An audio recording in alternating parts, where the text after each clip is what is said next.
Reforma educativa, combate ao trabalho infantil e salário mínimo nacional. Algumas decisões que chegaram com o advento da democracia e contribuíram para o desenvolvimento em Portugal a partir da década de 70. Um tema que agora queremos analisar com Nuno Estevão, historiador, que está hoje connosco. Muito boa tarde. Obrigado por estar no programa Eclésia, precisamente no contexto da publicação desta obra sobre o 25 de Abril, que o Centro de Estudos de História Religiosa e a Agência Eclésia apresentam esta semana, não é? Nuno Estevão, desenvolver é um dos verbos da Revolução de Abril e foi um verbo que se conjugou de facto. Foi um verbo que se conjugou e foi um verbo que advém do próprio programa do Movimento das Forças Armadas. A par da democratização, ou de democratizar como uma das grandes prioridades, entendida, no caso, como uma condição necessária para que outras três prioridades do movimento das Forças Armadas fossem aplicados.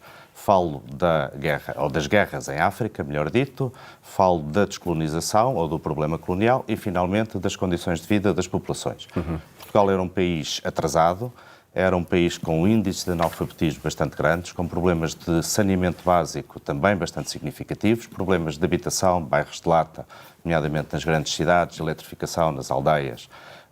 Por comparação com os parâmetros europeus, portanto, Portugal era um país objetivamente atrasado e essa foi uma preocupação dos militares e foi uma preocupação dos governos provisórios e da classe política e dos diferentes movimentos que foram sendo, e das diferentes organizações que foram atuando politicamente ao longo dos anos 74, 75, 76 e também daí em diante. Era, portanto, digamos assim, um ponto de chegada depois do problema da guerra, depois do problema das colónias portuguesas em África e o problema central, que era, obviamente, entendido como uma condição imprescindível para que as outras três dimensões pudessem ser a dimensão da guerra, ou do termo da guerra, que se prolongava há 10 anos, e as colónias portuguesas em África e, finalmente, o desenvolvimento económico e social. E, de facto, o tema da guerra, da descolonização, da democracia e do desenvolvimento são as 4 partes desta obra que está disponível a partir desta semana. E se quiséssemos detalhar, de facto, o que aconteceu a partir da década de 70 em torno do desenvolvimento, teremos nessa fixação do ordenado mínimo nacional uma obra emblemática, um marco. Foi, de facto, um marco, não existia ordenado mínimo nacional, foi fixado em 3.300 escudos, que era um valor significativo, e a sua fixação adivinha, aliás, o próprio programa do Movimento das Forças Armadas dizia isso mesmo, portanto, salientava a necessidade do progresso e do bem-estar, nomeadamente as camadas mais favorecidas e as condições de vida, nomeadamente os trabalhadores. O salário mínimo existia só para alguns segmentos que tivessem contrato coletivo de trabalho, que eram, objetivamente, muito poucos, e portanto, houve essa medida que foi implementada, e que perdura, e obviamente com atualizações até aos dias de hoje, no sentido de haver um mínimo de condições de remuneração e, portanto, condições de gestão dos próprios rendimentos e de qualidade de vida. Para além, de facto, do programa de desenvolvimento das Forças Armadas, do envolvimento político nestas causas, que papel teve o envolvimento da sociedade na reivindicação do desenvolvimento necessário para Portugal, e falo nomeadamente das sedes?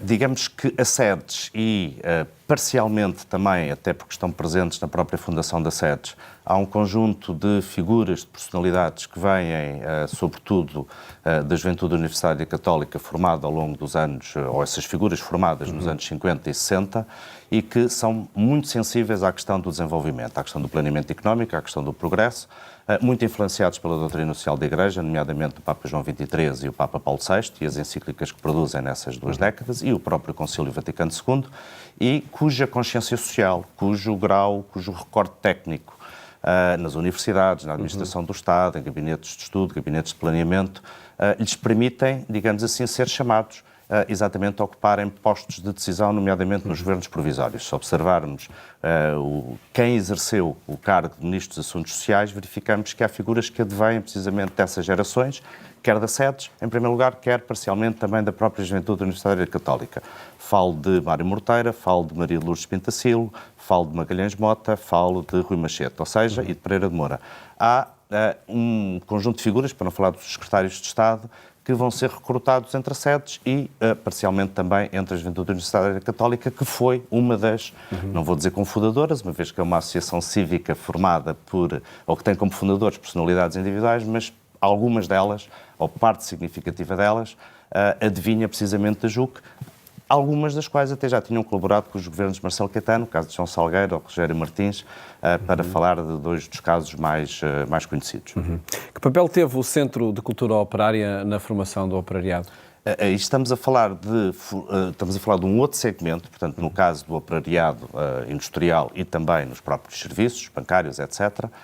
E estamos a falar de uma iniciativa que vem da JOC, de um outro organismo da Ação Católica, portanto, direcionado para o operariado industrial e para os serviços e para os trabalhadores dos serviços, e cujo objetivo principal era formar precisamente na mesma consciência social, a mesma sensibilidade para problemas de simetrias, de desigualdades, de pobreza, que tinham de ser corrigidos e para os quais era necessário a democratização. A democratização era uma condição sine qua non que poderia permitir, mesmo que existissem algumas, aqui estamos a falar no caso do CCO, dos Centros de Cultura Operária, depois mais tarde do Basfood, estamos a falar dos direitos dos trabalhadores, direitos de remuneração, condições de horário de trabalho, etc. Portanto, todo o conjunto dos direitos e das condições das atividades profissionais.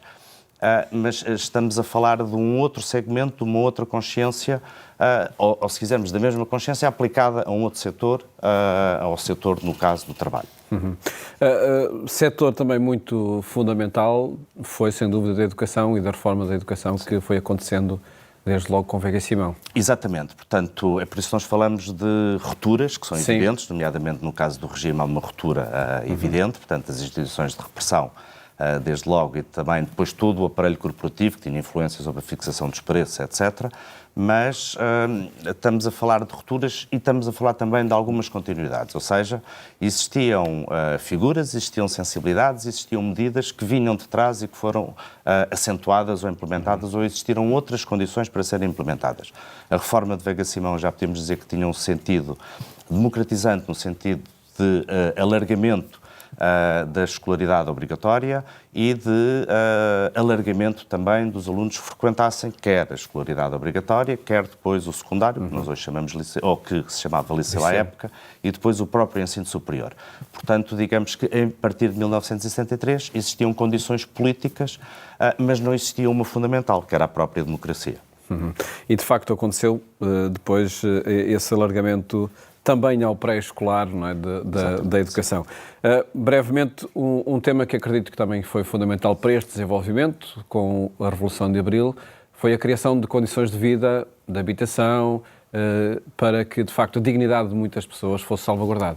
Estávamos a falar, no caso da habitação própria, que era, não vou dizer residual, mas era manifestamente baixa. Estamos a falar de bairros de lata, muitos bairros de lata, nomeadamente nas grandes cidades, como seja o caso de Lisboa, e estamos a falar de condições de saneamento básico, de água canalizada, de rede de esgotos, etc., que não estavam em todo generalizadas. E no caso de aldeias não tão recônditas quanto isso, ainda sem eletricidade ou sem fornecimento de energia elétrica.